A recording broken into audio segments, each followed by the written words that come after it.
High, আজকে চলে এসেছি গেট রেডি উইথ মি। আজকে এই শাড়িটা পরবো। এই শাড়িটা আমার ভীষণ ফেভারিট। আর এটা পয়লা বৈশাখের সময় সপ্তক আমাকে দিয়েছিল। এটা ছিল একটা পেপার সিল্ক, যেটা ভীষণ লাইট ওয়েট, পুরো পিওর সিল্কের মতনই। আর এই শাড়িটা দেখতে খুবই সুন্দর, কারণ ছিল সাদা লাল। আর সাদা লাল আমার খুব ফেভারিট একটা শাড়ি, মানে এই কালারটা। তো এই কালার কম্বিনেশনের শাড়ি পরতে আমার ভীষণ ভালো লাগে। কার কার ভালো লাগে এরকম শাড়ি পরতে জানিও। আর এর সাথে তো বেশি কিছু সাজতে লাগেই না।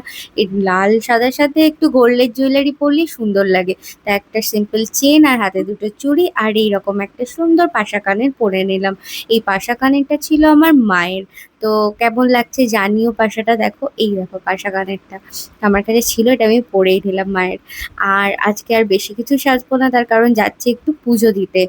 আর এখানে সুগার পপের এই লিপস্টিকটা ইউজ করেছি, সুইস বিউটির লাইনার। কিন্তু যাই হোক, আর যাওয়া হলো না, কারণ বাইরে প্রচন্ড ঝড় বৃষ্টি হচ্ছে। আমার শাড়ি পরে সাজাগোজাটাই বৃথা হয়ে গেল, তাই ভাবলাম একটু ফটো তুলে একটু ভিডিও করে নিই। আর কেমন লাগছে জানিও। আজকে এইটুকুই, চলো টাটা।